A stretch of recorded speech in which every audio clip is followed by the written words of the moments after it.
अगर आपको राज्य की बागडोर संभालने का अगर मौका मिलता है तो सबसे पहला काम आप क्या करेंगे? प्रथम 10 दिन शराबबंदी लागू रहनी चाहिए या शराबबंदी को खत्म कर देना चाहिए? ऐसा करोड़ों रुपया, अरबों रुपया जाता है। डीजल महंगा है, पेट्रोल महंगा है, बिजली महंगा है, जमीन का रजिस्ट्रेशन महंगा है, गाड़ी का रजिस्ट्रेशन महंगा है, फ्लैट महंगा है बिहार में जितना महंगा फ्लैट पटना में मिलता है उससे सस्ता तो फ्लैट नोएडा में मिल जाता है। आज वो क्या बदलाव कर रहा है वो तो आपको 1 साल के अंदर दिखना शुरू हो जाएगा।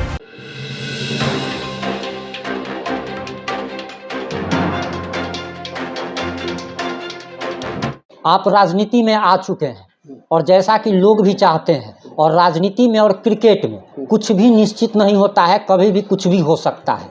अगर मान लीजिए दुनिया का कोई ऐसा फील्ड नहीं है जहाँ पे कुछ भी निश्चित हो, लेकिन अब कड़ा लगन से ईमानदारी पूर्वक कहीं भी लगे रहते हैं तो हर कुछ निश्चित हो जाता है, हर कुछ। तो अगर मैं ईमानदारी से कुछ अच्छा काम करूँगा तो मेरे लिए निश्चित होगा, अगर मैं ईमानदारी से काम नहीं करूँगा तो हर चीज़ अनिश्चित हो जाएगा। भविष्य का सवाल है, अगर आपको राज्य की बागडोर संभालने का अगर मौका मिलता है तो सबसे पहला काम आप क्या करेंगे प्रथम 10 दिन में? देखिए, सबसे पहले तो जो भ्रष्टाचारी लोग हैं उनके ऊपर कार्रवाई होगा और उनके लिए जो है कमिटी का गठन होगा। और जैसे भ्रष्टाचार में संलिप्त कोई अधिकारी आते हैं तो उनके ऊपर कड़ा एक्शन होगा। किसी का भी ट्रांसफ़र पोस्टिंग के लिए पैसा नहीं लगेगा। जब ट्रांसफ़र पोस्टिंग के लिए पैसा नहीं लगेगा तो अधिकारी अगर कहीं जाएंगे तो वो अपना ईमानदारी पूर्वक काम करेंगे, ये चीज़ है। और ये जो आय प्रमाण पत्र, जाति निवास, ये जो भी है सब उसी के वजह से है। यानी कि भ्रष्टाचार पर रोक, एकदम बिल्कुल। भ्रष्टाचार पे जब तक रोक नहीं लगेगा बिहार के लोग बर्बाद होते रहेंगे। शराबबंदी लागू रहनी चाहिए या शराबबंदी को खत्म कर देना चाहिए? ऐसी शराबबंदी तो लागू नहीं रहनी चाहिए जिसके वजह से जो है शराब तो आ रहा है, बिहार का राजस्व घट रहा है और बिहार में जहरीला शराब पी के लोग मर रहे हैं। आप शराबबंदी लागू कीजिए, सही ढंग से लागू कीजिए। जिस प्रकार से गुजरात में शराबबंदी है, 3 स्टार और उससे ऊपर के होटलों में शराब मिलता है, यानी जिसको शराब चाहिए वो पैसा खर्चा करे शराब ले, और बाकी नीचे को होटलों में कहीं और नीचे के जगहों पे कहीं शराब नहीं मिलता। अब टूरिस्ट जो है आते नहीं है बिहार में। जो है एक रिपोर्ट है, गवर्नमेंट का रिपोर्ट है कि शराबबंदी की वजह से टूरिस्ट नहीं आते हैं। अब विदेशी मेहमान अगर देखने आएंगे नालंदा विश्वविद्यालय को और गलती से शराब पी लिए तो बेउर जेल में चले जाएंगे, ये सच्चाई है। तो शराबबंदी में कुछ सुधार होनी चाहिए। इंडिया ने वर्ल्ड कप जीता और करोड़ों रुपए बिहार से झारखंड और यूपी चले गए, लोग सेलिब्रेट, मतलब समझ रहे हैं ना? क्या ये डेटा आपके पास है कि करोड़ों रुपया, अरबों रुपया जाता है? बिहार के जितने भी अधिकारी लोग हैं, बड़े लोग हैं, वो रांची में आ जाते हैं, रेडिसन ब्लू में जो है अपने बेटा बेटी की शादी करते हैं। ऐसे अनेकों उदाहरण है। रांची झारखंड में दूसरे जगह पे आके अपने बेटा बेटी की शादी करते हैं।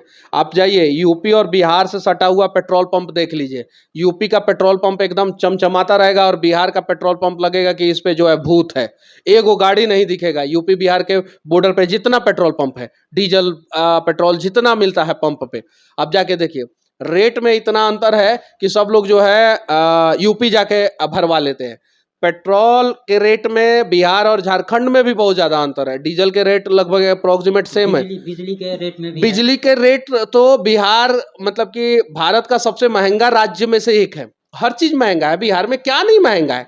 डीजल महंगा है, पेट्रोल महंगा है, बिजली महंगा है, जमीन का रजिस्ट्रेशन महंगा है, गाड़ी का रजिस्ट्रेशन महंगा है, फ्लैट महंगा है बिहार में जितना महंगा फ्लैट पटना में मिलता है उससे सस्ता तो फ्लैट नोएडा में मिल जाता है। अच्छे जगह पे एकदम प्राइम लोकेशन पे नोएडा में मिल जाता है, ये सच्चाई है। तो बिहार को बदलने के लिए किसी भी व्यक्ति को 10 साल देना होगा और वो व्यक्ति के अंदर अगर दृढ़ इच्छा शक्ति हो तो, और वो क्या बदलाव कर रहा है वो तो आपको 1 साल के अंदर दिखना शुरू हो जाएगा। अगर 1 साल के अंदर नहीं दिख रहा है बदलाव तो समझिए कि वो नहीं बदल पाएगा। आपने पुल पर बनाया वीडियो, आपने बनाया कि एयरपोर्ट का छत जो गिर गया, आपने मोदी जी से सवाल किया, आपने नीतीश जी से सवाल किया। शायद ये वीडियो कल या परसों आपका अपलोड हुआ था आपके चैनल पर। अब उस वीडियो को के बारे में मैंने जब लोगों को बताया तो हमारे चैनल पर एक कमेंट आया कि मनीष कश्यप का यही रूप देखने के लिए तरस गए थे। मनीष कश्यप पिछले 2 महीने से बदल गए थे, फिर अब ट्रैक पर आ रहे हैं। जो आपका बीच में विरोध करने लगे थे वो भी अब कह रहे हैं कि मनीष कश्यप को अब अकल आ गई है, मनीष कश्यप सही जगह पर आ गए। देखिए, हमको काम करने दिया जाएगा, अगर सिस्टम हमको काम करने देगा हम काम करेंगे, सिस्टम काम नहीं करने देगा तो हम अपने स्टाइल से काम करेंगे। हमारा लक्ष्य है कि लोगों का मदद करना किसी भी हाल में, और हम लोगों का मदद करते रहेंगे, बस दैट्स यानी इट। कि पिछले 2 महीनों में आपने पूरी कोशिश की कि काम हो जाए, लेकिन नहीं हो रहा है, तो आप चुनाव था, हम जिस पार्टी के साथ थे उस पार्टी के साथ ईमानदारी पूर्वक जो है हम पार्टी को मजबूत करने का प्रयास किए, और हम अपने यहाँ बिहार में मजबूत भी किए। हम अपने यहाँ बिहार में मजबूत किए हैं, दिल्ली में मजबूत किया। हम जो है एक गिलहरी प्रयास ही मेरा सही, मैंने अपना प्रयास किया, ईमानदारी पूर्वक प्रयास किया।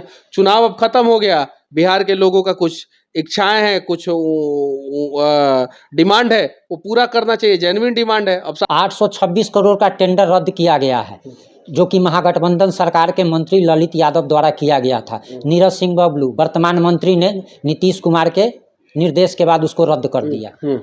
क्या लगता है 826 करोड़ वही जो आप बोल रहे थे वही होने वाला था क्या? अब इसके बारे में मुझे जानकारी नहीं है, इसके बारे में जब जानकारी होगी तो मैं आपको इस पे जवाब दूंगा। आपने अपना कीमती समय दिया, इसके लिए आपका बहुत बहुत धन्यवाद। जय हिंद।